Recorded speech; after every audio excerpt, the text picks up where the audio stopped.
Hey, everybody, welcome back to the Words of Life daily Bible reading and our podcast. Today is day 12, and our reading is going to be from Matthew chapters 16 and 17.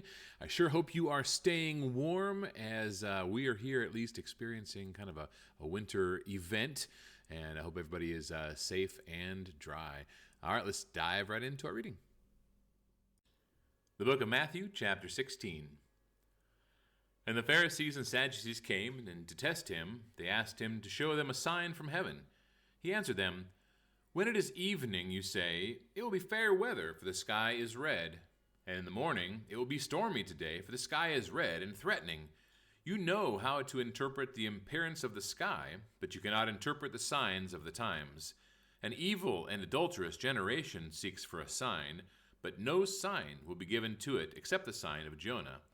So he left them and departed. When the disciples reached the other side, they had forgotten to bring any bread. Jesus said to them, "Watch and beware of the leaven of the Pharisees and Sadducees." And they began discussing it among themselves, saying, "We brought no bread." But Jesus, aware of this, said, "O you of little faith, why are you discussing among yourselves the fact that you have no bread? Do you not yet perceive? Do you not remember the 5 loaves for the 5,000, and how many baskets you gathered? Or the 7 loaves for the 4,000, and how many baskets you gathered? How is it that you fail to understand that I did not speak about bread?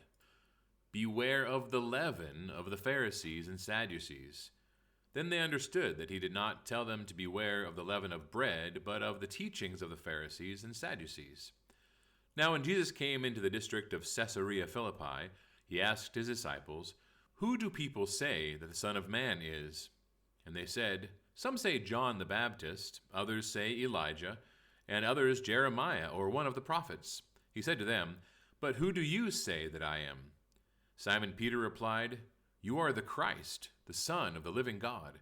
And Jesus answered him, "Blessed are you, Simon Bar-Jonah, for flesh and blood has not revealed this to you, but my Father who is in heaven. And I tell you, you are Peter, and on this rock I will build my church, and the gates of hell shall not prevail against it.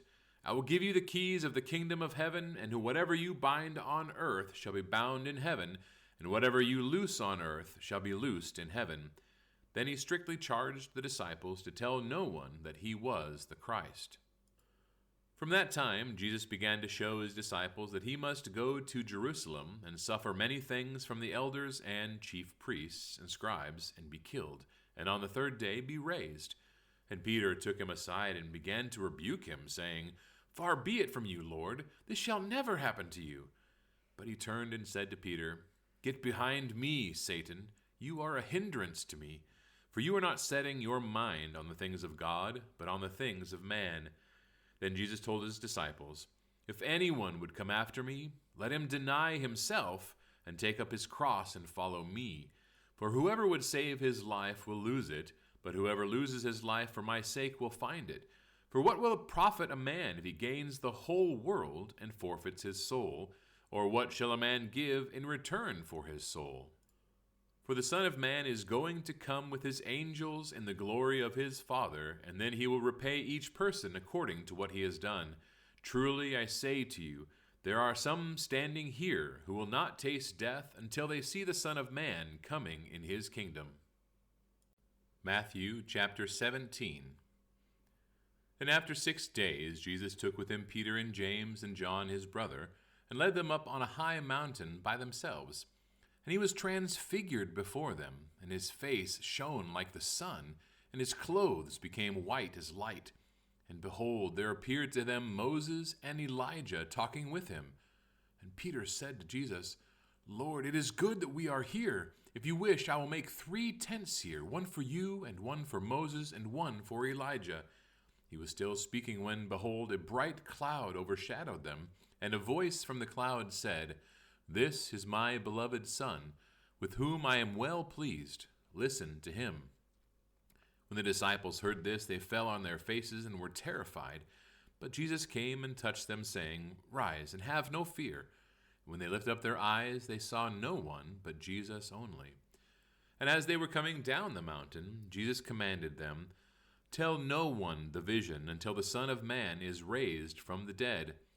The disciples asked him, "Then why do the scribes say that first Elijah must come?" He answered, "Elijah does come, and he will restore all things. But I tell you that Elijah has already come, and they did not recognize him, but did to him whatever they pleased. So also the Son of Man will certainly suffer at their hands." Then the disciples understood that he was speaking to them of John the Baptist. And when they came to the crowd, a man came up to him and, kneeling before him, said, "Lord, have mercy on my son, for he has seizures and he suffers terribly. For often he falls into the fire and often into the water. And I brought him to your disciples, and they could not heal him." And Jesus answered, "O faithless and twisted generation, how long am I to be with you? How long am I to bear with you? Bring him here to me." And Jesus rebuked the demon, and it came out of him, and the boy was healed instantly. Then the disciples came to Jesus privately and said, "Why could we not cast it out?" He said to them, "Because of your little faith. For truly I say to you, if you have faith like a grain of mustard seed, you will say to this mountain, 'Move from here to there,' and it will move, and nothing will be impossible for you." As they were gathering in Galilee, Jesus said to them, "The Son of Man is about to be delivered into the hands of men, and they will kill him, and he will be raised on the third day." And they were greatly distressed. When they came to Capernaum, the collectors of the 2 drachma tax went up to Peter and said, "Does your teacher not pay the tax?" He said, "Yes." And when he came into the house, Jesus spoke to him first, saying, "What do you think, Simon? From whom do kings of the earth take toll or tax? From their sons or from others?" And when he said, "From others," Jesus said to him, "Then the sons are free. However, not to give offense to them, go to the sea and cast a hook, and take the first fish that comes up, and when you open its mouth, you will find a shekel. Take that and give it to them for me and for yourself."